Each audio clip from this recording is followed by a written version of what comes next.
Hello everyone, good morning, नमस्कार। कैसे हैं? होप सब बहुत बढ़िया होंगे। कैसे चल रही है आपकी तैयारी? क्या आप कर रहे हैं सीटेट एग्जाम की तैयारी, या फिर केमिस्ट्री या क्लास 9th में है, 10th में, 11 में है, 12th में है? तो मैं आपके लिए क्या कर रहा हूँ, डेली पर डेली सीटेट की क्लास और आपके लिए केमिस्ट्री की क्लास में डेली पर डेली लेके आ रहा हूँ। अगर आप किसी भी क्लास में है, मतलब 9, 10, 11, 12th में है, या फिर टीचिंग की तैयारी कर रहे हैं, या फिर सीटेट दे रहे हैं, यूपी टेट दे रहे हैं, तब भी आप मेरे से इजिली कनेक्ट हो सकते हैं, क्योंकि मैं डेली पर डेली ये दोनों क्लासेस जो है ला रहा हूँ, चाहे वो केमिस्ट्री की हो और चाहे वो सीटेट की हो। क्लियर? तो आज हम आपको आपके लिए लाए हुए फंक्शनल ग्रुप, यानी अगर आप क्लास 9th में है, 10th में है, 11 में है, 12th में है, तो ये क्लास आपके लिए बहुत ज्यादा इंपॉर्टेंट होने वाली है। और आज हम डिस्कस करने वाले हैं फंक्शनल ग्रुप, यानी क्रियात्मक समूह क्या होता है, इसका हम डिटेल डिस्कशन देंगे। यानी ये क्लास आपको बहुत ही बेहतरीन लगेगी। अगर आप पहली बार आए हैं तो लाइक शेयर कर दीजिएगा, ताकि जब भी मैं एक नया वीडियो बनाऊंगा तो आपके पास नोटिफिकेशन आ जाएगा। मतलब मैं कहना चाहूंगा कि अगर आप प्राइवेट स्कूल में डेमो तक देने जा रहे हैं, या फिर बिल्कुल आप नए हैं टीचिंग में जाना चाहते हैं, या फिर 9, 10, 11, 12 की तैयारी कर रहे हैं, तो आप मेरे से इजीली कनेक्ट हो सकते हैं। और कोई भी टॉपिक है आप कमेंट बॉक्स में लिखिएगा, हम आपके अकॉर्डिंग नेक्स्ट वीडियो प्लान करेंगे। चलिए चलते, फिर आपका टाइम वेस्ट बिल्कुल भी नहीं करेंगे। आज हम डिस्कस करने वाले हैं फंक्शनल ग्रुपों के बारे में। और अगर आप पहली बार आए हैं तो लाइक शेयर कर देंगे, ताकि जब भी हम वीडियो बनाएंगे तो आपके पास नोटिफिकेशन आ जाएगा। चलिए, आज हम डिस्कस करेंगे फंक्शनल ग्रुप कौन कौन से। देखो, क्रियात्मक समूह हम पढ़ने वाले तो हैं, लेकिन ये जान लेते हैं कि ओवरव्यू क्या है। मतलब आज हम कौन कौन से फंक्शनल ग्रुपों के बारे में पढ़ेंगे, देखिएगा। तो जितने भी फंक्शनल ग्रुप मैंने क्रियात्मक समूह लिख के रखे, चाहे आप हिंदी मीडियम से इंग्लिश मीडियम से, कोई भी प्रॉब्लम आपको नहीं होने वाली, देखिएगा। तो आज हम पढ़ने वाले हैं हैलाइड्स के बारे में। किसके बारे में? हैलाइड्स, यानी हैलोजन के बारे में आज हम पढ़ने वाले हैं। किसके बारे में? हैलोजन के बारे में। एंड उसके अलावा हम पढ़ेंगे एल्कोहल के बारे में, यानी एल्कोहल का फंक्शनल ग्रुप क्या होता है, उसको हम डिटेल में समझेंगे। देन उसके बाद में हम पढ़ने वाले हैं एल्डिहाइड के बारे में, यानी एल्डिहाइड का फंक्शनल ग्रुप क्या होता है, एल्डिहाइड होता क्या है, यानी इन सारी बातों को आज हम पढ़ने वाले हैं। फिर हम पढ़ेंगे कीटोन को, पढ़ेंगे कि कीटोन होता क्या है, कितने टाइप्स का होता है, सारी बातों को जानेंगे। फिर उसके बाद में कार्बोक्सिलिक एसिड के बारे में जानेंगे। कार्बोक्सिलिक एसिड जो होता है वो एसिड क्यों होता है, इसका फंक्शनल ग्रुप क्या होता है। फिर जानेंगे एमीन के बारे में कि एमीन क्या होता है। फिर जानेंगे ईथर के बारे में। यानी सारी क्लास जो है आपके लिए बहुत ही ज्यादा बेहतरीन होने वाली है। और केमिस्ट्री के बारे में अगर आप छोटी सी भी इंफॉर्मेशन लेना चाहते हैं तो आप हमारे साथ में जुड़िए। हम पूरे टॉपिक्स को बेहतरीन प्लेलिस्ट के माध्यम से सारी चीजों को class by class, series by series आपके साथ प्रोवाइड करा रहा हूं, जितने भी मेरे से हो पा रहा है। चलिएगा, तो सबसे पहले समझेंगे हैलोजन के बारे में, फिर यानी अल्कोहल और कार्बोक्सिलिक एसिड। देखो, ये सेशन हम ऑलरेडी दे चुके हैं आपको, है ना, डेमो क्लास के रूप में भी हम आपको दे चुके हैं। फिलहाल के लिए फिर से हम इनको बेहतरीन तरीके से समझते हैं। चलिएगा, चलते हैं। लाइक शेयर कर दीजिएगा। अगर आप पहली बार आए हो, अगर पहली बार जुड़ रहे हो, तो लाइक शेयर तो कर ही दोगे ना। फिलहाल के लिए अगर आपको सेशन अच्छा लगे तो आप कर दीजिएगा, तो मेरा भी थोड़ा मोटिवेशन बढ़ जाएगा। चलिएगा, फर्स्ट स्लाइड में हम पढ़ेंगे आज हैलोजन के बारे में कि हैलोजन होता क्या है। देखो, अगर आप 11 12th में तो आपके लिए मोस्ट इंपॉर्टेंट है। और अगर आप क्लास 10th में हैं तो क्लास 10 में भी चैप्टर दिया हुआ है कार्बन एंड इट्स कंपोनेंट्स, जो 4 चैप्टर दिया हुआ है, उसमें आप हैलाइड के बारे में पढ़ोगे, देखिएगा।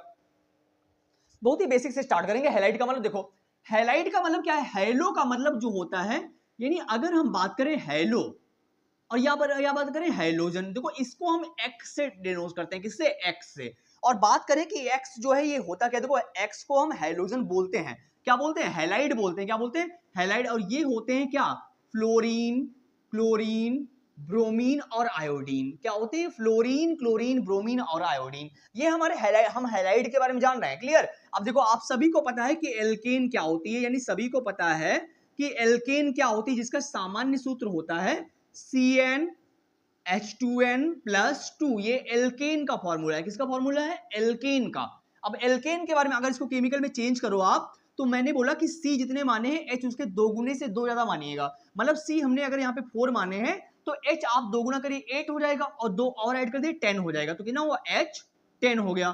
तो ये तो बात रही एल्केन की। अब देखो, अब मैं बात कर रहा हूं हैलोजन। तो आपको ये समझ में आ गया होगा कि इसको फ्लोरो बोलते हैं, इसको क्लोरो बोलते हैं, इसको ब्रोमो बोलते हैं, इसको आइडो बोलते हैं। यानी इसको क्या बोले, हिंदी मीडियम में तब भी कोई दिक्कत नहीं होने वाली। इसको बोलते हैं फ्लोरो और इसको बोलते हैं क्लोरो। आगे है बीआर, तो बीआर को बोलते हैं ब्रोमो।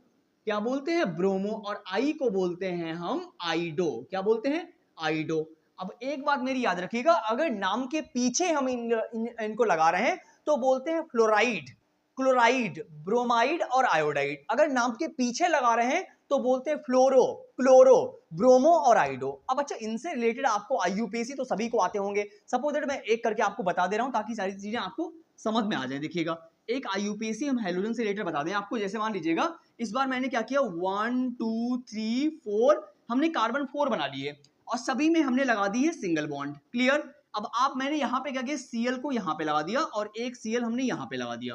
क्लियर इतनी बात। अब आप क्या करेंगे, इनके हाइड्रोजन भर लीजिए। यहाँ पे कितनी लगी हुई है, 3, एक लगी हुई, कितनी कम है, 3 कम है, क्योंकि कार्बन की वैलेंसी कितनी होती है, 3। वैलेंसी क्या होती है, कोई बताएगा कमेंट में।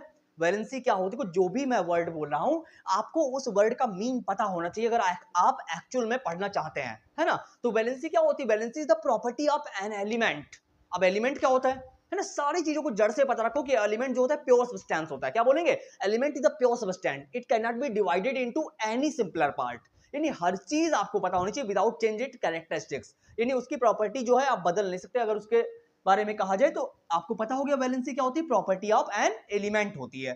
तो यहाँ पे कितनी लगी, 1 2 3 लगी, एक कम है तो एक लगा ली।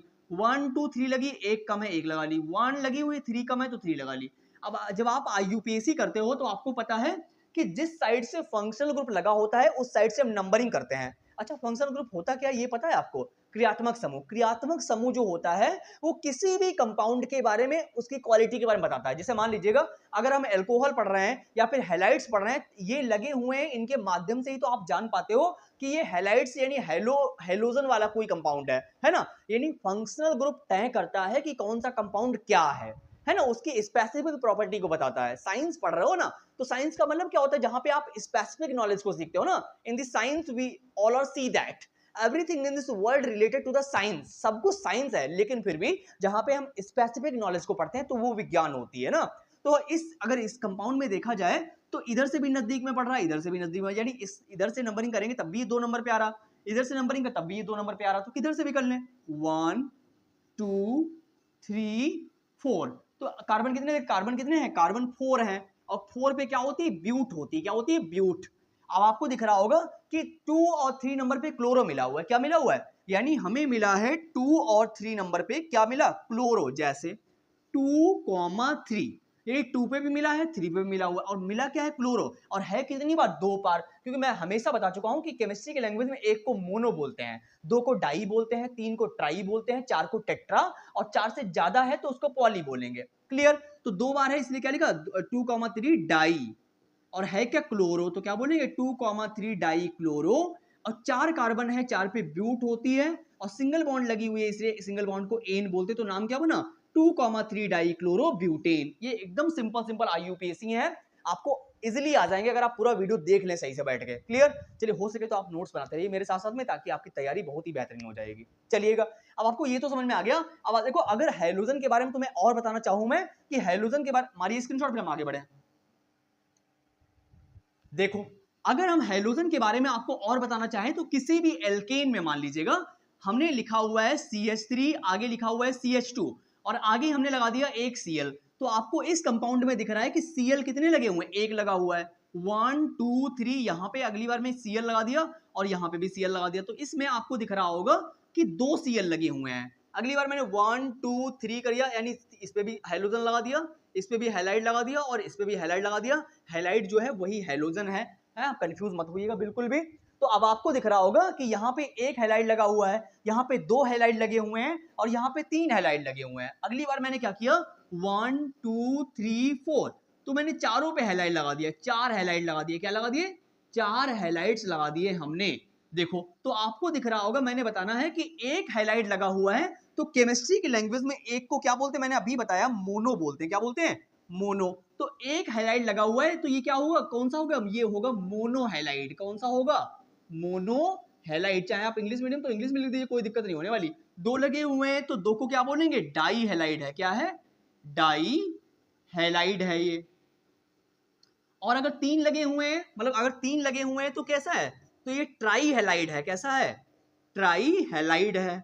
और अगर 4 लगे हुए हैं तो 4 को क्या बोलते हैं, केमिस्ट्री की लैंग्वेज में 4 को बोलते हैं टेट्रा हैलाइड। क्या बोलते हैं, टेट्रा हैलाइड बोलते हैं। हिंदी वाले हिंदी में लिख लीजिएगा, आप कंफ्यूज बिल्कुल मत होइएगा। क्लियर इतनी बात। यानी अगर एक हैलाइड लगा हुआ है तो वो मोनो हैलाइड है, 2 लगे हुए हैं तो डाई हैलाइड है, और 3 लगे हुए हैं तो बोलेंगे ट्राई हैलाइड। क्लियर, बहुत सिंपल है या नॉर्मल समझ सकते हो। देखो, अब जैसे मान लीजिए इसका मैं अगर केमिकल लूं, जैसे मान लीजिए आपको दिख रहा होगा कि यहाँ पे 4 कार्बन है, मैंने अलग अलग कार्बन सबसे अटैच कर रखा है ना, यानी हैलाइड को क्या किया है, अलग अलग कार्बन से अटैच कर रखा है। तो ऐसे भी आप कर सकते हो फिलहाल के लिए। और मान लीजिए अगर आप ऐसे नहीं करना चाहते, सपोज दैट आपने क्या किया, एक Cl लिया और इसमें 4 हैलाइड लगा दिए, कितने लगा दिए, 4 हैलाइड्स लगा दिए, तो ये फॉर्मूला क्या बना, C है और Cl कितने हैं, 4 लगे हुए हैं, Cl कितने लगे हुए हैं, 4 लगे हुए हैं, तो CCl4 बन गया।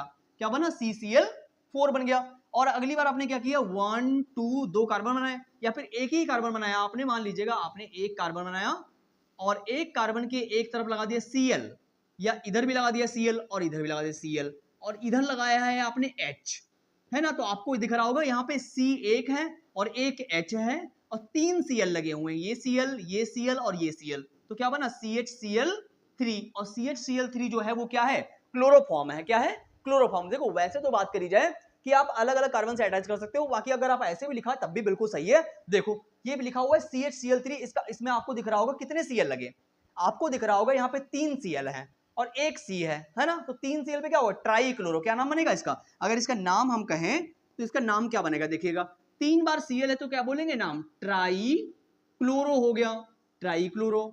और एक कार्बन है तो ट्राई क्लोरो मीथेन, यानी एक कार्बन पे क्या होता है, मैथ होता है, तो इसका नाम क्या बना, ट्राई क्लोरो मीथेन। अब यहाँ पे आपको दिख रहा होगा 4 Cl लगे हुए हैं, कितने हैं Cl, 4 Cl, तो 4 को क्या बोलते, टेट्रा बोलते हैं, ये टेट्रा क्लोरो हो जाएगा, नाम क्या बनेगा इसका, टेट्रा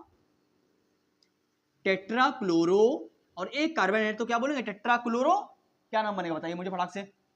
या फिर आप बोल सकते हो कार्बन टेट्राक्लोराइड, इसका बोल, या फिर आप ऐसे भी बोल सकते हो कार्बन टेट्राक्लोराइड। क्या नाम बनेगा, कार्बन टेट्राक्लोराइड। और ये ट्राइक्लोरोमीथेन। अभी हम हैलाइड के बारे में जान रहे थे, थोड़ी बात और समझ लीजिए आप। देखो अगर क्लोरोफॉर्म की बात कर रहे हैं तो हम इसको सीख ही लेते हैं पूरा, कि अगर CHCl3 की बात आप कर रहे हो कि ये क्या है, मैंने बोला कि ये क्लोरोफॉर्म है। क्या है, क्लोरो। देखो मैं जितने भी सेशन दे रहा हूं सब में मैं डिटेल डिस्कशन कर रहा हूं, मैं भागने की कोशिश बिल्कुल नहीं कर रहा। अगर आपको डीपली नॉलेज लेना है तो आप रुक के पढ़िए, समझ के पढ़िए, है ना, ऐसा नहीं बस भागने रहे जल्दी जल्दी। सारी चीजें आपके लिए बहुत इंपॉर्टेंट है अगर आप क्लास 9 10 11 12 में, तो ठीक है। देखो क्लोरोफॉर्म जो होती है, इसका अगर ऑक्सीडेशन किया जाए, क्लोरोफॉर्म यानी क्लोरोफॉर्म का जब भी ऑक्सीकरण होता है यानी ऑक्सीडेशन होता है, तो ये बनाती है COCl2। क्या होता है, COCl2 प्लस का HCl।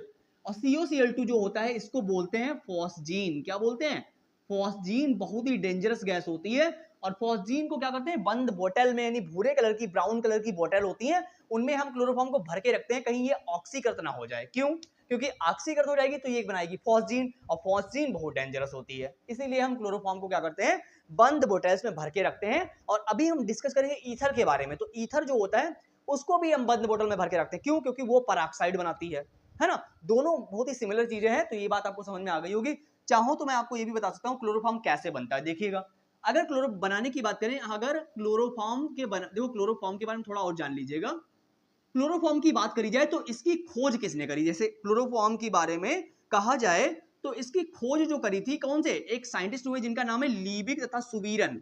यानी एक साइंटिस्ट हुए हैं लीबिग और एक और हुए हैं जिनका नाम है सुबीरन, यानी 2 साइंटिस्ट हुए हैं जिन्होंने क्लोरोफॉर्म की खोज करी है।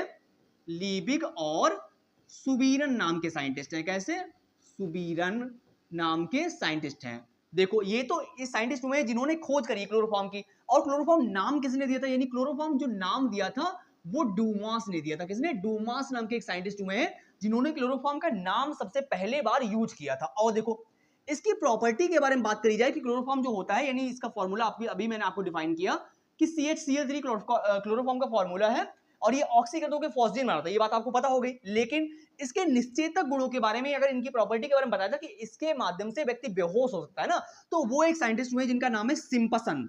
क्या नाम है, सिम्पसन नाम के एक साइंटिस्ट हुए हैं जिन्होंने बताया हुआ है इनके निश्चेतक गुणों के बारे में, यानी कि ये डेंजरस होती है, इसकी प्रॉपर्टीज के बारे में सिम्पसन ने बताया हुआ है। बाकी लीबिग और सुबीरन ने खोज करी है और डूमॉस ने इसका नाम यूज किया था। अब देखो, अब आपको ये तो पता हो गया इसकी प्रॉपर्टी के बारे में। अब अगर थोड़ी सी बात करें कि ये बनती कैसे है, देखो मैं लैबोरेटरी मेथड चाहूं तो बता दूं और चाहे मैं इजीली ऐसे कोई भी मेथड बता सकता हूं। जैसे मान लीजिएगा हमने एक फॉर्मूला लिया कार्बन टेट्राक्लोराइड यानी CCl3 या फिर ले लीजिए आप क्लोरल का फॉर्मूला, ये लिखा हुआ है CCl3CHO और ये फॉर्मूला है क्लोरल का। किसका, मैं आसान मेथड बता रहा हूं। अगर लैबोरेटरी आप देखोगे यानी प्रयोगशाला विधि पढ़ोगे तो वहां पे आपको एथिल अल्कोहल से बनाना पड़ेगा। लेकिन मैं आपको इजी मेथड बता रहा हूँ, एक ही लाइन से बन जाएगा। यानी अगर मैंने क्लोरोफॉर्म यानी क्लोरल लिया हुआ है और क्लोरल की रिएक्शन हमने सोडियम हाइड्रोक्साइड यानी कास्टिक सोडा से अगर मैंने करा दी, कास्टिक सोडा क्या है, बेस है, क्या है, बेस। बेस क्या होता है, जो OH देता है, क्या देता है, OH, और OH देता है बेस, और एसिड जो होता है वो क्या देता है,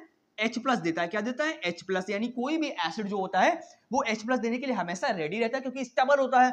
बेस जो होता है वो OH देता है। ये बात किसने कही है, ये बात कही है आर्हीनियस ने। किसने, आर्हीनियस ने कही है कि एसिड जो होता है वो H प्लस देता है, और बेस जो होता है, सॉरी, एसिड जो होता है H प्लस और बेस जो होगा OH देगा, और एसिड जो होता है बेस से रिएक्शन करके सॉल्ट एंड वाटर बनाता है। क्या बनाता है, सॉल्ट एंड वाटर बनाता है, और इस पूरी प्रोसेस को बोलते हैं न्यूट्रलाइजेशन रिएक्शन। क्या बोलते हैं, चाहो तो मैं करके बता दूं आपको, एक मिनट। अगर मैंने लिया हुआ है एसिड लिया HCl और मैंने NaOH से रिएक्शन करा दी, मैंने एक बेस ले लिया, एक एसिड ले लिया, और इसकी मैंने रिएक्शन करा, तो आपको दिख रहा होगा, इजीली दिख रहा होगा, यहां से NaCl बाहर होगा ना। क्या बना, NaCl जो हमारा सॉल्ट बन गया, क्या बाहर हुआ, H2O बाहर हो गया। क्या बाहर हो गया, H2O बाहर हो गया।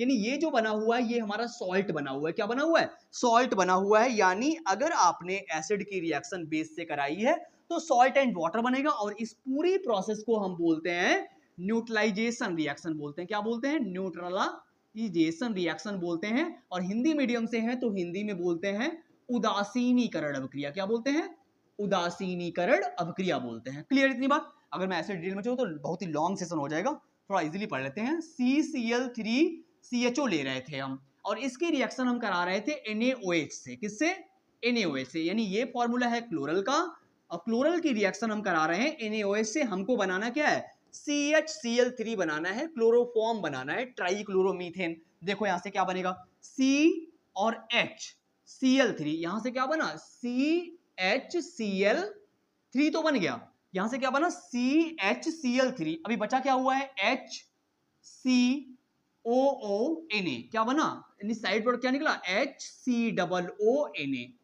यानी ये देखो, ये लेबोरेटरी मेथड नहीं है, ये एक बनाने की विधि है, यानी एक मेथड है बनाने का, बट ये लेबोरेटरी नहीं है। इजी मेथड से बोलना चाहोगे।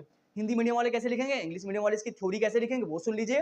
देखो हिंदी मीडियम में लिखेंगे कि जब क्लोरल की रिएक्शन या क्लोरल की अभिक्रिया सोडियम हाइड्रोक्साइड से कराते हैं तो क्लोरोफॉर्म बनता है। इंग्लिश मीडियम वाले कैसे लिखेंगे, when chloral is react with sodium hydroxide and orbited by chloroform and the side product of sodium formate. इसका नाम क्या है, सोडियम फॉर्मेट। हर चीज का नाम जानते रहिए, सोडियम फॉर्मेट इसको बोलेंगे। क्लियर इतनी बात। अब हैलोजन के बारे में इतना काफी हो गया, क्योंकि बहुत सारे फंक्शन को डिफाइन करने हैं, सेशन बहुत ही लंबा हो जाएगा। चलिए अब नेक्स्ट पे चलते हैं। आई होप आपको समझ में आ गया होगा, और डाउट रह गया हो तो आप कमेंट करिएगा, हम आपके डाउट को नेक्स्ट वीडियो में उठा लेंगे और उस अकॉर्डिंग हम टॉपिक को एक्सप्लेन कर देंगे। चलिए अब हम डिस्कस करेंगे अल्कोहल के बारे में। देखो वैसे तो हम अल्कोहल पे सेशन दे चुके हैं आपको, एक डेमो क्लास में भी मैंने अल्कोहल का सेशन दिया हुआ है कि अगर आप न्यू टीचर हैं, टीचर बनना चाहते हैं तो आप डेमो जो है अल्कोहल पे दे दीजिएगा, मैंने वो सेशन दे दिया है। फिलहाल के लिए मेन बातें हम जान लेते हैं फिर भी, क्योंकि हम अभी डिफाइन कर रहे हैं सारे जितने भी क्रियात्मक समूह है जो मेन है उनको सभी को डिफाइन करें। देखो अगर अल्कोहल के बारे में बात की जाएगी तो ये ROH होता है। क्या होता है, ROH। यानी OH जो है, जो कॉमन लैंग्वेज में बात करी जाए तो OH जो है इसको बोलते हैं कॉमन में हाइड्रोक्सी बोलते हैं। क्या बोलते हैं, हाइड्रोक्सी बोलते हैं। और IUPAC लैंग्वेज में इसको हम बोलते हैं ऑल। क्या बोलते हैं, ऑल बोलते हैं IUPAC लैंग्वेज में। और जनरल में बात करी जाए तो इसको हाइड्रोक्सी बोलते हैं। क्लियर इतनी बात। अब आपको ये तो पता हो गया कि R जो है, R से ये पता है आपको क्या होता है, R जो है वो एल्किल है। क्या है, एल्किल। और ये होता है ओपन चैन। क्या होता है, ओपन चैन। मतलब अगर खुली श्रृंखला आपके सामने सपोज दैट ऐसे कुछ लिखा हुआ है, यानी इसी में OH लगा हुआ है, यानी जितने भी ओपन चैन वाले फॉर्मूले होते हैं वो क्या है, एलिफैटिक होते हैं। क्या होते हैं, एलिफैटिक होते हैं। और एलिफैटिक की बात करी जाए तो इसके बारे में हाफमैन ने बताया हुआ है। देखना बेटा, मतलब मैं क्या बता रहा हूं कि जितने भी ऑर्गेनिक कंपाउंड हैं, ऑर्गेनिक कंपाउंड, ऑर्गेनिक केमिस्ट्री होती क्या पता है आपको, है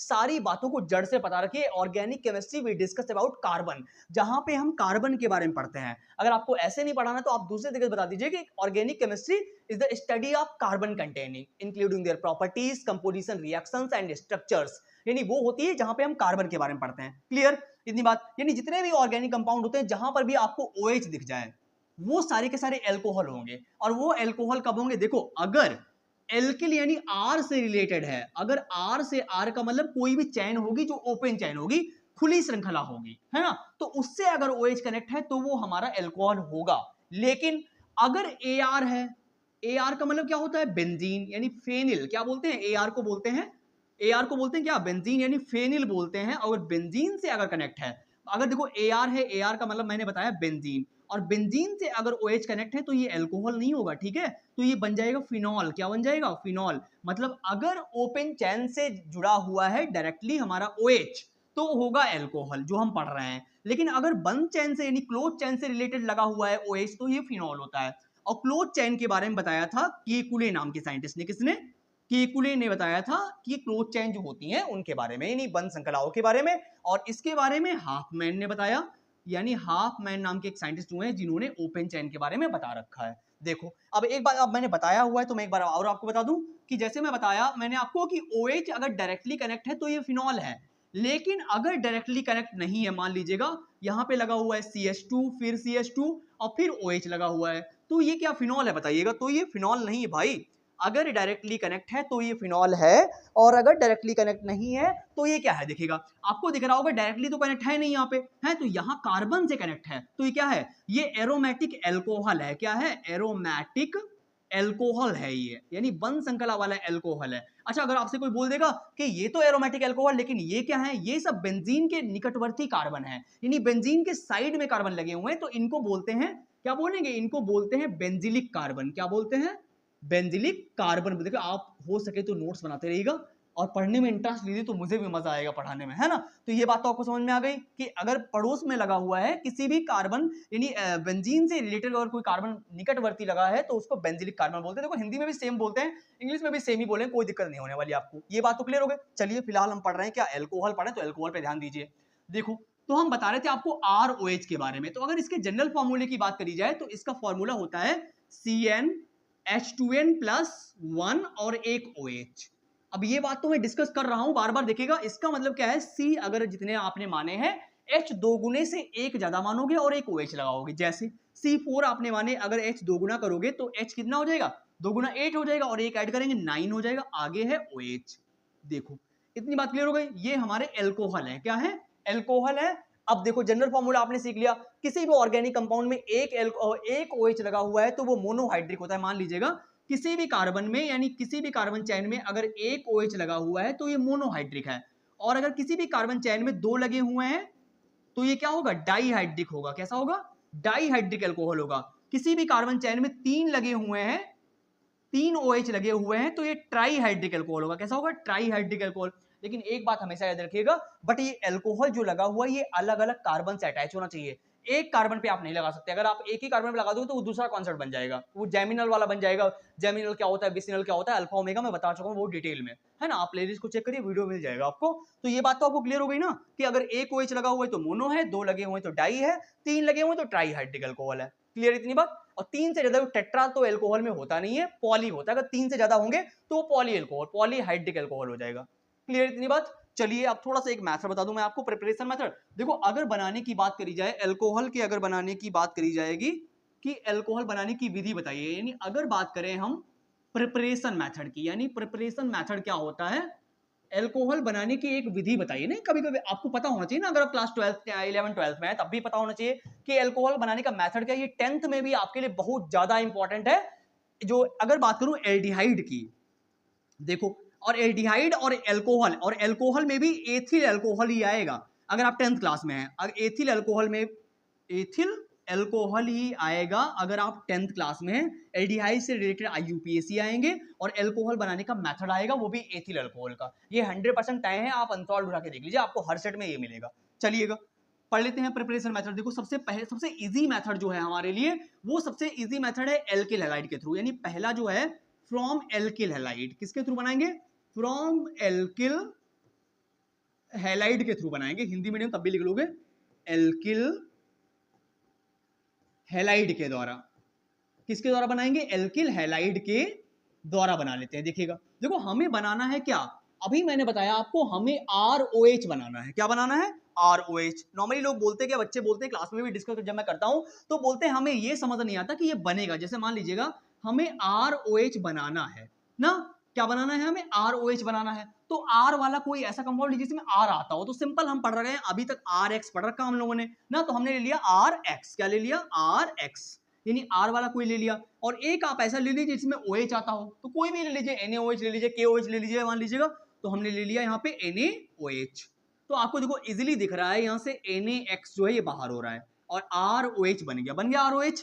NaX बाहर हो गया, साइड प्रोडक्ट क्या बाहर हुआ, NaX बाहर हो गया। अब देखो इस ROH से आप कोई भी अल्कोहल इजीली बना सकते हो। जैसे सपोज दैट आपको बनाना है मेथिल अल्कोहल यानी CH3OH बनाना है, आपको ये बनाना है ना, या फिर आपको बनाना है C2H5OH बनाना है, आपको एथिल अल्कोहल बनाना है, मतलब कोई सा भी अल्कोहल आप इजीली बना सकते हैं इस रिएक्शन के थ्रू। और ये है कॉमन रिएक्शन यानी साधारण रिएक्शन है। कैसी है, साधारण यानी जनरल रिएक्शन है। इसके माध्यम से हम किसी भी केमिकल रिएक्शन को बना सकते हैं जो हमारी अल्कोहल की, जैसे R की जगह पे क्या रखेंगे, अगर हमें ये बनाना है तो R की जगह पे क्या रखा, एल्किल रखा यानी CH3 रखा। और एल्किल के बारे में, एल्केन के बारे में सब बता चुका हूं यार, बहुत बता चुका हूं भाई, है ना।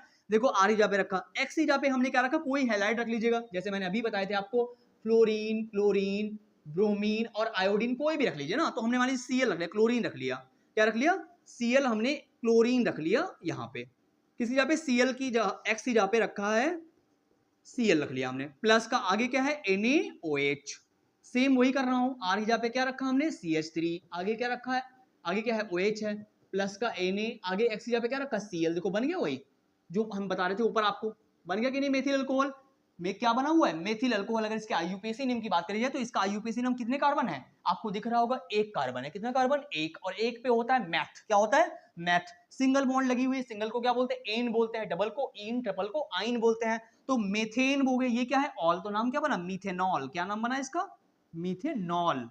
क्लियर, तो ये भी बन गया। अगर आपको एथिल अल्कोहल बनाना है, मतलब एथिल अल्कोहल मतलब इथेनॉल, शराब बनानी, तो आप क्या करोगे, सॉरी शराब नहीं, क्या है ये, इथेनॉल। इथेनॉल किसमें पाया जाता है सबसे ज्यादा, है क्या है, इथेनॉल। इथेनॉल के बारे में तो आपको पता ही होगा, शराब, है ना। अब देखो यहाँ पे क्या करेंगे हम, एथिल अल्कोहल को बनाना है, तो हम आर की जगह पे क्या रखें, C2H5, आगे X की जगह पे मान लीजिए Br रख लिया हमने, प्लस का आगे चाहो तो NaOH रखो, चाहो तो आप KOH रखो, फिर से सेम वही है। R की जगह पे क्या रखा आपने, C2H5, क्या रखा R की जगह पे आपने, R की जगह पे आपने रखा है C2H5, और आगे क्या है, आगे हमारा वही OH है, प्लस का Na, और X की जगह पे रखा है हमने Br, तो NaBr जो है बाहर हो गया। क्लियर, इतनी बात। देखो ये सबसे आसान मेथड है, इसके थ्रू आप कोई सा भी अल्कोहल बना सकते हैं। और एथिल अल्कोहल के बारे में जानते ही आप, ये सेकंड में, देखो दो कार्बन है तो सेकंड मेंबर है, एक कार्बन है तो फर्स्ट मेंबर आप अल्कोहल सीरीज, है ना। तो सिंपल चीजें हैं, आपको समझ में आ गई होंगी ये बातें। चलिए, आई होप आपको ये फंक्शनल ग्रुप समझ में आ गया होगा। तो अभी हम चलेंगे नेक्स्ट पे, क्योंकि ज्यादा बताऊंगा तो फिर सेशन बहुत लंबा हो जाएगा। चलिएगा, अब पढ़ लेते हैं एल्डिहाइड के बारे में। देखो ये भी मोस्ट इंपॉर्टेंट है आपके लिए, 9, 10, 11, 12 किसी के लिए भी। देखो अब पढ़ लेते हैं एल्डिहाइड के बारे में कि एल्डिहाइड होता क्या है। देखो बहुत आसान है, सिंपल बात है। देखो इसकी मैं जड़ बता दूं आपको कि एल्डिहाइड होता क्या है। देखो अगर एक बात करी जाए आपके सामने एक कार्बोनिल कंपाउंड की, किसकी बात करूं मैं, अगर मैं बात करूं कार्बोनिल कंपाउंड की, किसकी, कार्बोनिल कंपाउंड की। देखो कार्बोनिल कंपाउंड अगर हिंदी में लेना तो हिंदी में भी आप लिख दीजिएगा। इसको एक समझाने जा रहा हूं मैं आपको, कार्बोनिल यौगिक क्या होता है, तभी आपको अच्छे समझ में आएगा कि एल्डिहाइड क्या है। देखो अगर कार्बोनिल यौगिक की बात करें तो हमें मालूम है कि इसका सिंबल जो होता है, ये इसका सिंबल है। कार्बोनिल कंपाउंड का सिंबल क्या है, ये। अब मैं बात करूं, ये टू टाइप्स का होता है। कितने टाइप्स का होता है, टू टाइप्स का होता है। वो कौन कौन से टाइप्स हैं देखिएगा, आप समझते हैं। देखो टू टाइप्स का, अगर मैंने इसी सिंबल को इधर बना लिया ऐसे, और सेम सिंबल मैंने इधर भी ऐसे बना लिया, है ना। देखो अगर मैं यहां पे रखूं R और यहां पे रखूं H, यहां पे मैं रखूं R और यहां पे मैं रखूं R, अब आपको दिख रहा होगा क्या बनना है। देखिएगा क्या बना हुआ है, फटाक से देखिएगा, ये लिखा हुआ है क्या, ये यहां से ऐसे तोड़ेंगे तो क्या होगा, RCHO, क्या बनेगा, RCHO बना। और यहां पे बात करें तो ये है RCO और R, देखो ये दिख रहा है आपको, है ना। तो ये हमारा क्या है और ये क्या है, इनको जानते हैं। देखो ये हमारा RCHO जो होता है, CHO को बोलते हैं एल्डिहाइड। क्या बोलते हैं, एल्डिहाइड बोलते हैं। CHO को एल्डिहाइड बोलेंगे। और जो CO ग्रुप होता है इसको बोलते हैं कीटोन। क्या बोलते हैं, कीटोन, यानी ये कीटोनिक ग्रुप है। यानी कार्बोनिल कंपाउंड की बात करी जाए तो टू टाइप्स का होता है ये, एक होता है एल्डिहाइड और एक होता है कीटोन। क्लियर, दोनों जो हैं वो कार्बोनिल यौगिक हैं, यानी एल्डिहाइड और कीटोन दोनों। और जो अगर एल्डिहाइड की बात करी जाए तो एल्डिहाइड का जो फंक्शनल ग्रुप होता है, क्रियात्मक समूह जो होता है वो CHO होता है। और कीटोन की बात करी जाए तो कीटोन का क्रियात्मक समूह जो है वो CO होता है। क्या होता है, CO। दोनों बात आपको समझ में आ गई। देखो अब अगर इसकी बातें और समझना चाहें तो एल्डिहाइड के बारे में बात करें तो ये RCHO होता है। क्या होता है, RCHO। एल्डिहाइड है। और CHO को बोलते हैं एल्डिहाइड, तो कॉमन में बोलते ही बोलते हैं, लेकिन IUPAC लैंग्वेज में हम इसको अल बोलते हैं। क्या बोलते हैं? अल बोलते हैं। जैसे मेथेनल, एथेनल, ब्यूटेनल, पेंटेनल ऐसे बोलते हैं। तो ये CHO है। क्लियर इतनी बात? और ये है क्या? एक कार्बोनिल यौगिक है। क्या है? कार्बोनिल यौगिक है एल्डिहाइड हमारा। चलिए, ये बात आपको समझ में आ गई। अब एक बात और समझ लीजिएगा कि अगर आपको एल्डिहाइड बनाना है तो उत्प्रेरक के रूप में एल्डिहाइड जब आप बनाते हो, यानी कैटालिस्ट जो होते हैं वो हमारे हैं, एक तो आप ले सकते हैं KMnO4, यानी जब भी आपको एल्डिहाइड बनाना है अल्कोहल के द्वारा तो आप ले सकते हैं KMnO4। अगर आपको KMnO4 नहीं लेना है तो आप ले सकते हैं K2Cr2O7, यानी K2Cr2O7। दोनों कैटालिस्ट बहुत इंपॉर्टेंट है जब आप अल्कोहल से एल्डिहाइड बनाते हो। ये बात आपको समझ में आ गई? चलिए, अब एल्डिहाइड के देखो, एल्डिहाइड के बारे में थोड़ा और समझ लेते हैं कि इसको बनाएंगे कैसे एल्डिहाइड को, यानी एल्डिहाइड बनाने का मेथड क्या है। देखिए, बनाने की अगर बात करी जाए कि बनाने की विधि की बात करी जाए एल्डिहाइड की, तो आप क्या लेंगे? आपको लेना है अल्कोहल CH2OH लिया हमने। क्या लिया? RCH2OH, मतलब हमने एक ले लिया अल्कोहल। क्या ले लिया? अल्कोहल। और अल्कोहल का अगर आप करा रहे हैं ऑक्सीडेशन, क्या करा रहे हैं? ऑक्सीडेशन कराएंगे तो हमेशा बनता है एल्डिहाइड। एरो पे आप ले लीजिए KMnO4 ले लीजिएगा। तो यहां से क्या बन जाएगा? RCHO। क्या बन गया? यहां से RCHO प्लस का H2O बाहर निकल जाएगा। देखो, बन गया एल्डिहाइड। हमें क्या चाहिए था? हमें यही तो चाहिए था, एल्डिहाइड। यानी अल्कोहल का जब आप ऑक्सीडेशन कराते हो तो एल्डिहाइड बनता है, और जब आप एल्डिहाइड का ऑक्सीडेशन कराते हो तो आप कार्बोक्सिलिक एसिड को पाते हो। सिंपल। यानी जब भी आप अल्कोहल का ऑक्सीडेशन कराओगे KMnO4 या K2Cr2O7 की प्रेजेंस में तो एल्डिहाइड बनेगा, और एल्डिहाइड का कराओगे तो कार्बोक्सिलिक एसिड बनेगा। चलिए, अब नेक्स्ट पे चलते हैं। आई होप आपको ये बात समझ में आ गई होगी। चलते हैं अब आगे, समझते हैं नेक्स्ट फंक्शनल ग्रुप को। हमारा नेक्स्ट फंक्शनल ग्रुप, अब हम पढ़े कीटोन के बारे में। देखो, अभी मैंने आपको बताया था कि कीटोन के बारे में बताया था कि नहीं बताया था, तो वही चीजें हैं। अब कीटोन को समझेंगे। देखो, मैंने अभी आपको डिफाइन किया था कि कीटोन का फॉर्मूला क्या बताया। मैंने अभी बताया था कि RCOR, यानी ये कीटोन है। क्या है? कीटोन। ये CO ग्रुप जो होता है वो कीटोनिक ग्रुप होता है। कैसा ग्रुप होता है? Ketonic group. और ये भी क्या है? ये भी एक कार्बोनिल ग्रुप है। कैसा? ये भी एक कार्बोनिल ग्रुप है, कार्बोनिल यौगिक है ये, है ना। ये बात तो आपको समझ में आ रही होगी यहां से।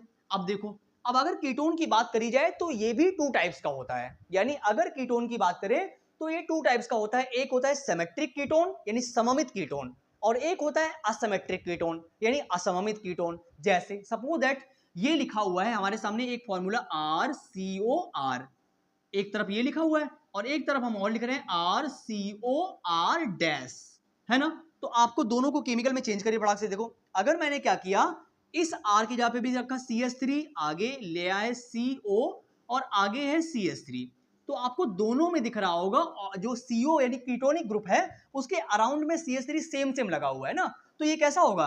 तो ये होगा सममित कीटोन। कैसा होगा?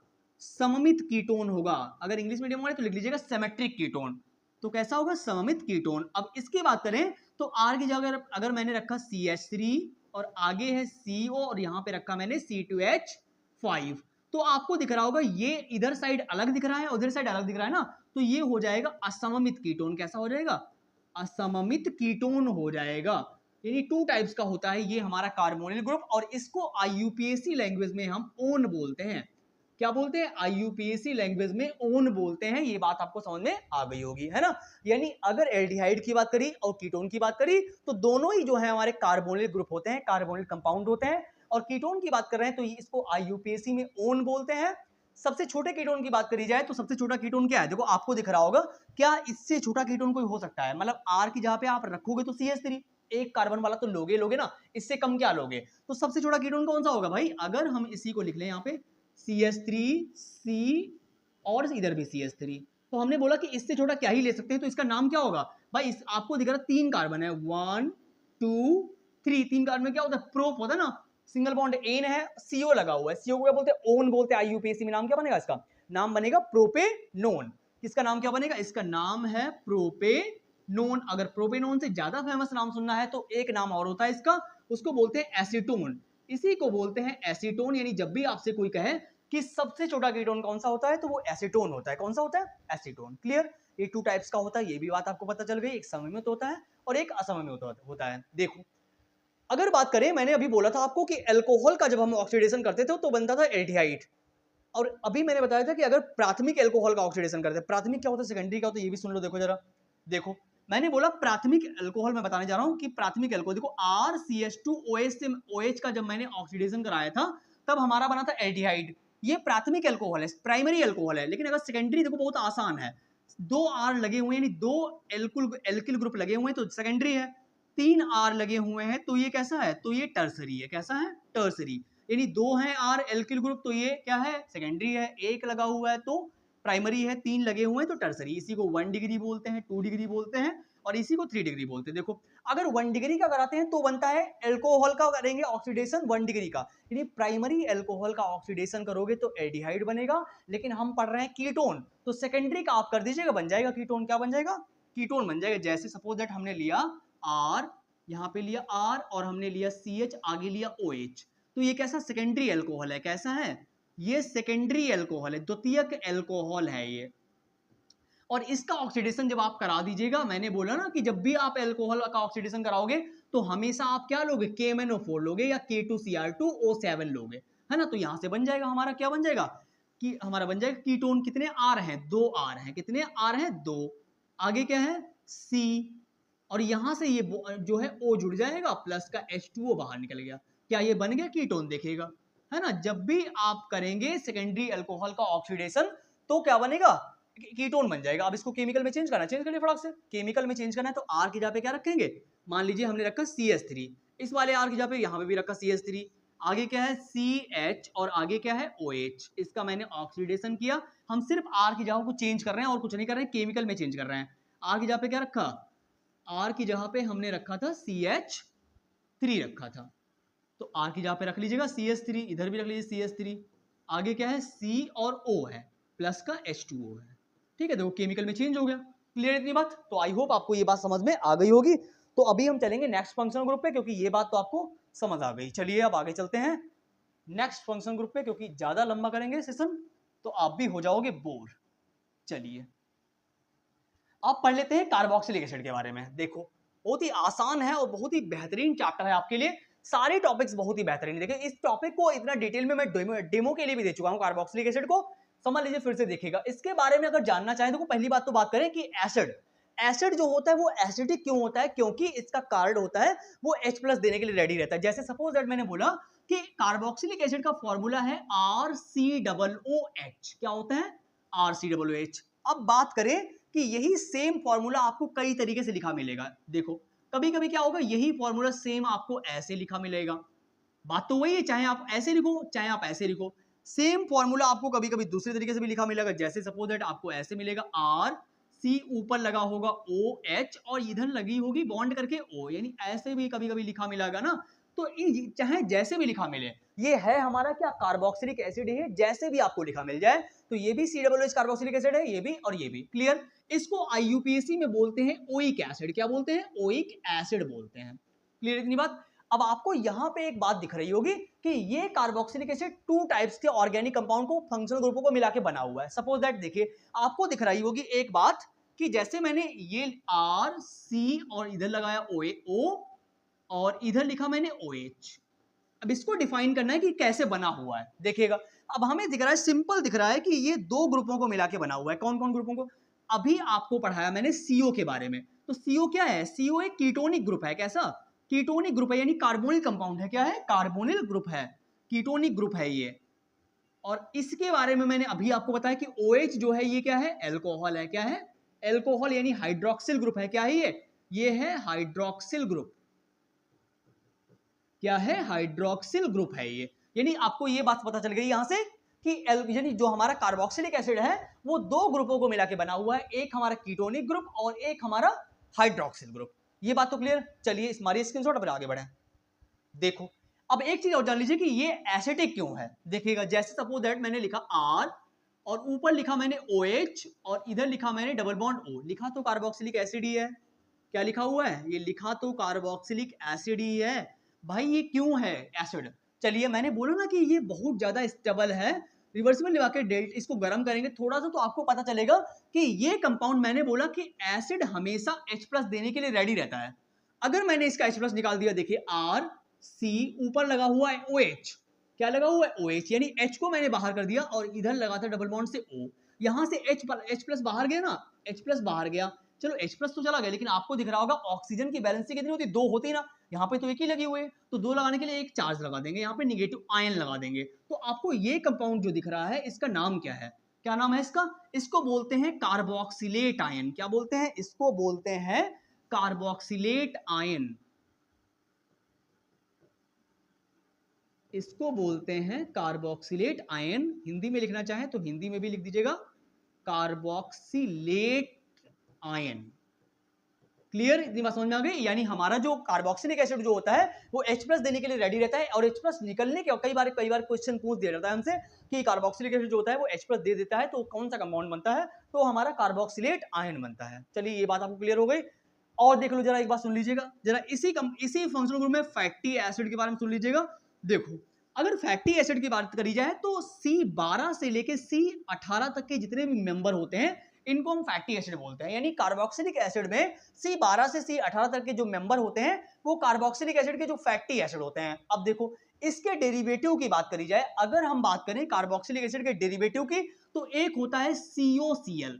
क्या होता है COCl, जिसको बोलते हैं एसिल ग्रुप। क्या बोलते हैं, एसिल ग्रुप बोलते हैं। ये डेरिवेटिव है। डेरिवेटिव का मतलब क्या होता है, जो हमसे मिलकर जिस कंपाउंड का डेरिवेटिव, जैसे कार्बोक्सिलिक एसिड का डेरिवेटिव है तो वो COOH से मिलकर बना होगा ना यार, एसिल ग्रुप होता है। इसके अलावा और एक होता है CONH2 भी होता है, यानी एमाइड भी होता है, ये इसके डेरिवेटिव हैं। क्या है, यानी कार्बोक्सिलिक एसिड के डेरिवेटिव हैं। क्लियर इतनी बात, यानी ये भी आपको पता चल गया कि इसका फॉर्मूला क्या होता है COOH। और जनरल फॉर्मूले की बात करें तो होता है CnH2n+1 और COOH। देखो सभी में ये जनरल फॉर्मूला सेम ही होता है, बट आप जो फंक्शनल ग्रुप हो उसी को हटा के आगे ऐड कर दीजिए, हमारा फंक्शनल ग्रुप हो जाएगा। यानी जो भी फंक्शनल ग्रुप है उसको आप आगे लगा दीजिएगा, बस वही फंक्शनल ग्रुप रहता है सेम। चलिए ये बात समझ में आ गई। अभी चलते हैं नेक्स्ट पे।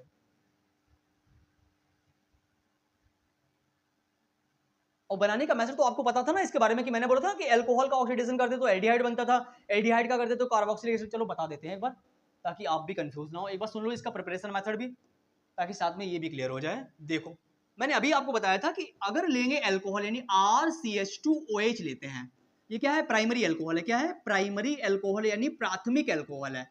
और प्राइमरी अल्कोहल का जब भी आप ऑक्सीडेशन करोगे, चाहो तो एरो पे केमेनो फोड़ लो या फिर ले लीजिएगा K2Cr2O7, है ना, तो क्या बनेगा यहाँ से RCHO और H2O बाहर निकल जाएगा। अब ये RCHO जो बना हुआ है, RCHO यानी एल्डिहाइड बना हुआ है, इसका जब आप ऑक्सीडेशन करोगे फिर से वही इसका ऑक्सीडेशन कर दीजिए KMnO4 की प्रेजेंस में, क्या बन जाएगा यहाँ से हमारा RCOOH बन जाएगा। सिंपल, बन गया कार्बोक्सिलिक एसिड। अब इसको आप चेंज कर दीजिए केमिकल में, R के यहाँ पे CH3CO2 जो C2H5 जो भी रखना है बस केमिकल में बनता चला जाएगा, जो भी अल्कोहल जो भी कार्बोक्सिलिक एसिड आपको चाहिए हो। क्लियर, अब चलते हैं नेक्स्ट पे। देखो अब डिस्कस कर लेते हैं एमीन के बारे में, उसके बारे में ईथर है, फिर लास्ट है, 2 टॉपिक और बचे हुए हैं, इजीली समझ लेते हैं इसको भी। देखिए बहुत ही इंटरेस्टिंग चैप्टर है। अगर एमीन की बात करी जाए तो एमीन क्लास 12th में जो 4th चैप्टर दिया हुआ है हमारी ऑर्गेनिक केमिस्ट्री में, वहां पे क्लास 12th में एमीन दिया हुआ है। और अगर क्लास 11 में है आप तो general introduction of organic chemistry में भी एमीन टॉपिक दिया गया है क्लास 11 में। क्लास 10th में है तो कार्बन एंड इट्स कंपोनेंट में भी ये चैप्टर दिया गया है, जहां पे आपको एमीन पढ़ने के लिए मिलेगा। चलिए जान लेते हैं एमीन के बारे में। देखिएगा एमीन की बात करी जाए तो ये पहली बात तो डेरिवेटिव ऑफ अमोनिया होता है। क्या होता है, डेरिवेटिव ऑफ अमोनिया। यानी अगर हम बात करें किसकी, एमीन की बात करें तो ये व्युत्पन्न होता है किसका, अमोनिया का। क्या होता है, ये अमोनिया का व्युत्पन्न है। बहुत सारे बच्चों ने कमेंट किया था कि सर आप हिंदी में अच्छे से लिखा करिए, तो इसको बोलते हैं अमोनिया का व्युत्पन्न बोलते हैं। क्या बोलते हैं, व्युत्पन्न। देखो अब इसके फॉर्मूले की बात करिए तो ये फॉर्मूला होता है RNH2। क्या होता है, RNH2 इसका फॉर्मूला होता है एमीन का। क्लियर इतनी बात। अब इसका हम क्लासिफिकेशन आपको करके बताते हैं कि एमीन का क्लासिफिकेशन कैसे होता है। देखो अगर बात करें तो इसका मैंने बताया फंक्शनल ग्रुप RNH2 होता है। जैसे सपोज दैट आपने क्या किया, आपने लिखा अमोनिया यानी NH3 लिखा आपने, और इस फॉर्मूले को हमने ओपन किया, N की बनाया और इधर लगाया CH, यानी इधर भी H लगाया हमने, इधर भी H लगाया और इधर भी H लगाया। तो आपको दिख रहा होगा कि ये अमोनिया को मैंने ओपन किया है। कितना किया, अमोनिया को हमने ओपन किया। अब अगली बार में हमने N1 बनाया है, लेकिन एक H को हम रिप्लेस करके वहां पे एक R लगा देंगे। देखो यहाँ पे भी H रखा, यहाँ पे भी H, लेकिन एक H को हटा के मैंने R लगा दिया। तो इसका फॉर्मूला क्या बना? R, क्या बना? RnH2, क्या बना? RnH2 बना कि नहीं बना? यानी एक RH को हटा के मैंने एक R लगा दिया तो बन गया RnH2। अगली बार में मैंने फिर से क्या किया, यहां से फिर N बनाया और अगली बार में मैंने दो H रिप्लेस कर दिए, यानी ये भी रिप्लेस कर दिया, ये भी, यानी दो H, यानी यहाँ पे भी R कर दिया, यहाँ पे भी R कर दिया। तो आपको ये दिख रहा होगा बना हुआ है, क्या बना हुआ है ये बताइए फटाक से कमेंट करके कि क्या लिखा हुआ है ये लिखा हुआ है R2, कितने R है और आगे लिखा हुआ है NH, क्या लिखा? R2NH। दिख रहा कि नहीं दिख रहा? अगली बार में मैंने क्या किया है, फिर से मैंने ये भी H हटा दिया, मतलब तीनों H को मैंने क्या किया, रिप्लेस कर दिया। एक N है और यहाँ पे मैंने क्या किया, इधर साइड यहाँ पे भी R लगा दिया, यहाँ पे भी R, यहाँ पे भी R, है ना? तो आपको दिख रहा है इसका फॉर्मूला क्या बनेगा? R3N। तो ये जो बना हुआ ये क्या है, ये भी हमारा एमीन है, लेकिन ये हमारा तृतीयक एमीन है। कैसा है? तृतीयक एमीन, यानी टर्सरी एमीन है। कैसा है? ये है टर्सरी एमीन। और ये है हमारा सेकेंडरी, कैसा है? सेकेंडरी यानी द्वितीयक एमीन है। कैसा है ये है द्वितीयक एमीन। और इसकी बात करी जाए तो ये हमारा है प्राथमिक यानी प्राइमरी एमीन। क्लियर इतनी बात? यानी इससे हमें ये प्रूफ होता है कि अमोनिया के व्युत्पन्नों को ही हम क्या कहते हैं? एमीन कहते हैं। क्या कहते हैं? एमीन। क्लियर इतनी बात? यानी ये प्राइमरी भी जान गए आप, सेकेंडरी भी जान गए। यानी प्राइमरी की बात करें तो RnH2 जो है वो प्राइमरी है, R2NH जो है वो सेकेंडरी है और R3N जो है वो टर्सरी है। यानी ये प्राथमिक है। कैसा है ये? प्राथमिक। ये कैसा है? द्वितीयक है। ये कैसा है? तृतीयक है। क्लियर इतनी बात? चलिए ये बात तो आपको समझ में आ गई होगी। अब हम इसका सिखा देंगे आपको प्रिपरेशन मेथड क्या होता है। देखिए बनाने की विधि क्या होती है, एमीन के बनाने की विधि पढ़ लेते हैं, यानी इसके बनाने की विधि सीख लेते हैं। एक क्लास 12th में तो आपके लिए आइसोसाइनाइड यानी कार्बिल एमीन अभिक्रिया आपके लिए यहाँ पे बहुत ज्यादा इंपॉर्टेंट होती है। फिलहाल के लिए हमें बनाना है RnH2। क्या बनाना है? RnH2। आप कोई ऐसा कंपाउंड लीजिए जहां पे R आता हो। R वाला क्या लिया? एल्किल हैलाइड लिया हमने। NH2 वाला लीजिए। NH2 किसमें आता है? देखो NH2 एमीन अमोनिया में ही आता है। क्लियर? तो हमने ले लिया NH3 ले लिया। क्या ले लिया? NH3 ले लिया हमने यहाँ पे। अब देखो जब हमने RS की रिएक्शन जो है NH3 से कराई तो यहाँ से क्या बने? RnH2 बन जाएगा। क्या बन जाएगा? RnH2 बन जाएगा और यहाँ से एक H बचा होगा, वो HX के साथ में बाहर निकल जाएगा, यानी HX के साथ में बाहर निकल गया। अब देखो अब इसको अगर केमिकल में चेंज करना है तो R की जगह पे रखेगा CH3, X की जगह पे रखा Cl प्लस का NH3 तो सेम ही रहेगा वही। आगे आइएगा, R की जगह पे रखा मैंने CH3, आगे क्या है? NH2 है ना, और प्लस का H और आगे रखा Cl, तो क्या बन गया हमारा? देखो मेथिल एमीन बना है। क्या बना हुआ है? Methyl amine. और अगर आपको एथिल बनाना है तो R की जगह पे रखिए C2H5, X की जगह पे Br प्लस का NH3 किया हमने। आगे जब आएंगे तो R की जगह पे रखेंगे C2H5, आगे तो वही रहेगा सेम NH2 प्लस का HCl, यानी एथिल एमीन हमारा बन गया। क्या बन गया? एथिल एमीन बन गया हमारा। क्लियर? यहाँ पे हमारी बातें समझ में आ गई होंगी आई होप। देखो जहां पर भी आपको दिक्कत आ रही है मैं थोड़ा सीरियस होकर पढ़ा रहा हूँ, क्योंकि यार मजाक मस्ती तो जीवन भर चलती रहेगी, है ना? तो हो सके थोड़ा पढ़ लीजिएगा, क्योंकि आने वाले समय पे इतना कंपटीशन बढ़ रहा है, इतना कंपटीशन बढ़ रहा है, तो हो सके तो आप पढ़िए, है ना? हम उस फैमिली से हम लोग बिलोंग नहीं करते हैं जहाँ पे लोग कहते हैं कि जा सिमरन जी ले अपनी जिंदगी। ऐसा नहीं होगा, आप अच्छे से पढ़िए, है ना? चलिएगा पढ़ते हैं नेक्स्ट टॉपिक के बारे में। अब चलते हैं नेक्स्ट वीडियो पे। देखो अब हम पढ़ेंगे ईथर के बारे में। लास्ट टॉपिक हमारा है ईथर के बारे में, जान लेते हैं कि ईथर क्या होता है। देखिएगा ये हमारा लास्ट टॉपिक है, समझ लेते हैं कि ईथर होता क्या है फटाक से। देखिएगा अगर ईथर की बात करी जाए तो ईथर जो है वो क्या है? ROR। क्या? ROR। देखो ये O जो है ये क्या है? इसको IUPAC में ऑक्सी बोलते हैं। क्या बोलते हैं? ऑक्सी बोलते हैं। और ईथर की बात करी जाए तो जैसे सपोज दैट ये भी 2 टाइप्स का होता है, जैसे यहाँ पे ROR है और यहाँ पे भी ROR डैश है। तो अगर मैंने R की जगह पे रखा CH3, इधर रखा O और इधर रखा CH3, इस R की जगह पे रखा CH3, यहाँ पे O और इधर रखा C2H5, तो आपको दिख रहा होगा ये दोनों सेम लगे हुए हैं, तो ये सममित ईथर है।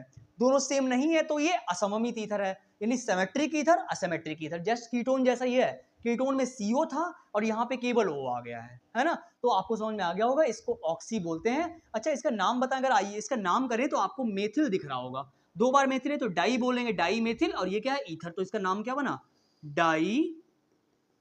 Die methyl ether.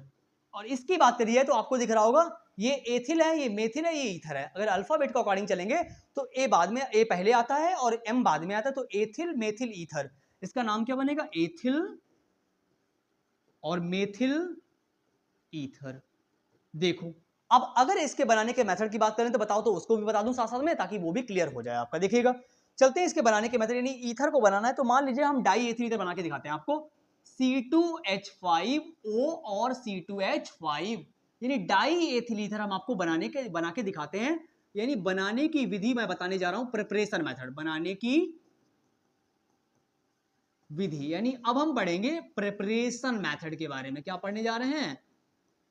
Preparation method. देखिएगा अगर हम फॉर्मूला लें यहां पे C2H5OH, यानी हमने फॉर्मूला लिया एथिल अल्कोहल, और एथिल अल्कोहल की रिएक्शन आप कराइए H2SO4 से, यानी सल्फ्यूरिक एसिड से। किससे? सल्फ्यूरिक एसिड, यानी हमने लिया HHSO4, यानी H2SO4 लिया। अब अगर सल्फ्यूरिक एसिड की बात करी जाए तो ये स्ट्रॉन्ग एसिड होता है। कैसा होता है? स्ट्रॉन्ग एसिड होता है। क्यों? क्योंकि ये बहुत ही, इसका कंसंट्रेशन पावर ज्यादा होता है। तो हमने क्या किया था, C2H5OH लिया था और इसकी रिएक्शन HHSO4 यानी H2SO4 से कराई। तो आपको यहां से दिख रहा होगा क्या बन रहा है, यानी बाहर क्या होगा। पहले देखिए आपको दिख रहा है कि C2H5HSO4 बन रहा है। यहाँ देखो ये H2O बाहर हो जाएगा, यहां से क्या बाहर हुआ, C2H5HSO4 बना। क्या? C2H5HSO4, और ये बाहर क्या हो रहा है, बाहर हो रहा है H2O। क्या बाहर हो रहा है? H2O। लेकिन बनाना हमें क्या है, हमें तो बनाना है डाई एथिल ईथर ना। हमें क्या बनाना है, हमें तो बनाना है C2H5OC2H5, जो तो अभी बना नहीं है। ये बन गया है एथिल हाइड्रोजन सल्फेट। अच्छा अगर मैं फिर से ले लूं यही, अगर मैंने उतारा C2H5HSO4, मतलब हमने एथिल हाइड्रोजन सल्फेट को उतारा और इसी की रिएक्शन हमने करा दी एथिल अल्कोहल से। फिर से हमने इसकी रिएक्शन कराई एथिल अल्कोहल से C2H5OH के साथ में, हमने कराई रिएक्शन C2H5OH के साथ में। देखो तो हमें यहां से दिख रहा होगा कुछ बाहर कुछ बन रहा है। देखिएगा आपको दिख रहा है ये साइड प्रोडक्ट के रूप में इतना बाहर निकल जाएगा। क्या बना? C2H5OC2H5। क्या हमें यही चाहिए था? C2H5OC2H5, बिल्कुल हमें यही चाहिए था। और HHH2SO4 बाहर निकल गया, यानी साइड प्रोडक्ट के रूप में H2SO4 बाहर निकल जाएगा और डाई एथिल ईथर हमारा बन जाएगा। क्लियर? चलिए समझ गए हैं। आई होप आपको सारा सेशन अच्छा लगा होगा पूरा।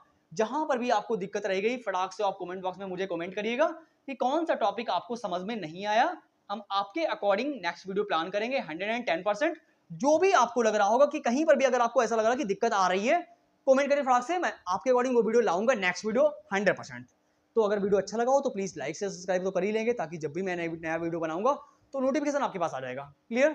Thank you so much for coming. मिलते हैं फिर नई वीडियो में नई आशा और उम्मीद के साथ में। Thank you so much.